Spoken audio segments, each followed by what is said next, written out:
श्रीमन्नारायणीयं दशकं 92 वेदै सर्वाणि कर्माणि अपलपरतया वर्णितानीति बुद्ध्वा तानि त्वय्यर्पितान्येव हि समनुचरन् यानि नष्कर्म्यमीश मा भूत् वेदैर्निषिद्धे गुहचिदभिमनः कर्म वाचां प्रवृत्तिः दुर्वर्जं चेदवाप्तं तदपि खलु भवत् यर्पये चित्प्रकाशे यस्त्वन्यः कर्मयोगः तव भजनमयः तत्र चाभीष्टमूर्तिं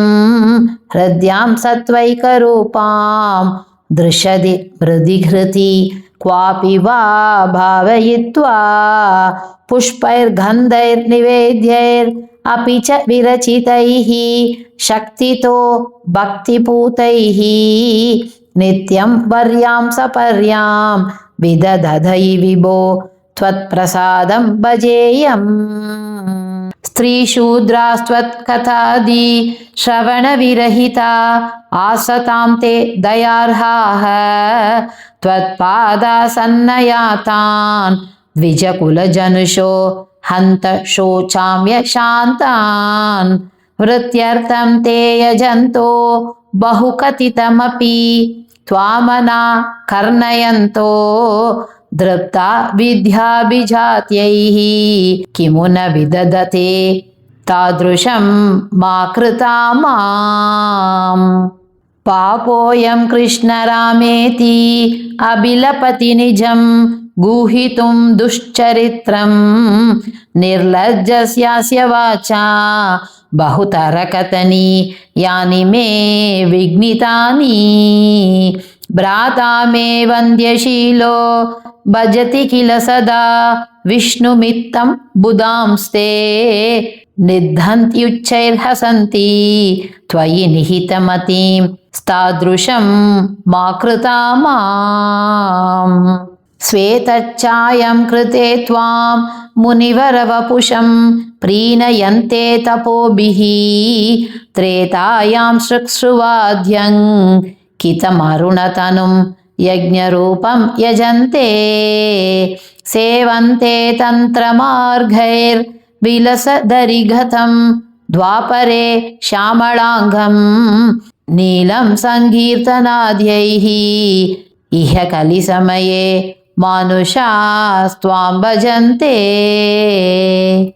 सोऽयं कालेयकालो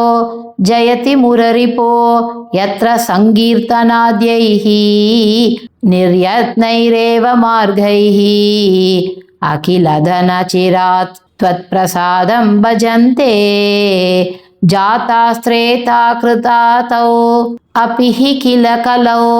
सम्भवं कामयन्ते दैवात् तत्रैव जातान् विषय विषरसैर्मा विभो वञ्चयास्मान् भक्तास्तावत् कलौ स्युर्द्रमिल भुवि ततो भूरिशस्तत्र सोच्चैः कावेरीं ताम्रपर्णीम् अनुकिल कृत मालाञ्च पुण्यां प्रदिशीं हा मामप्येतदन्त भवमपि च विभो किञ्चिदञ्चद् रसं त्वैर् आशाभाषैर्निबध्य प्रमयन भगवन् पूरय त्वन्निषेवाम् दृष्ट्वा धर्मद्रुहं तं कलिमपकरुणं प्राङ्महीषित् परीक्षेत् हन्तुं व्याकृष्टखड्गः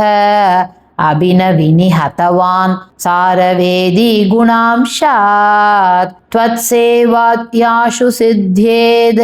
असदिह न तथा त्वत्परे शैशबीरुः यत्तो प्रागेव रोगात् इति बिरपहरते तत्र शिक्षयैनम् गंगा गीता च गायत्री अभि च तुलसिका गोपिका चन्दनं तत् साळग्रामाभिपूजा परपुरुष तदैकादशी नामवर्णा एतान् यष्टाभ्य यत्नान् यैकलिसमये त्वत्प्रसादप्रवृद्ध्या क्षिप्रं मुक्तिप्रधानीत् यभिदधुर् ऋषयः तेषु मां सज्जयेत देवर्षीणां पितॄणाम् अपि न पुनरुणी किङ्करो वासभूमन्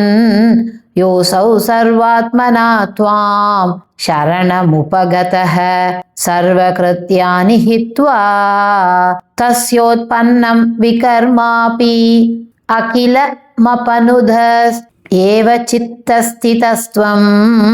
तन्मे पापोत्थतापान् पवनपुरपते वृद्धिभक्तिं प्रणीया श्रीहरे नमः श्री పొన్నుగురువాయూరప్పనే శరణం శ్రీ చోటానికరే భగవతి అమ్మయే శరణం ఆనంద చిన్మయనే శరణం నారాయణ అఖిల గురు భగవన్నమస్తే సర్వత్ర గోవిందనామ సంకీర్తనం గోవింద గోవింద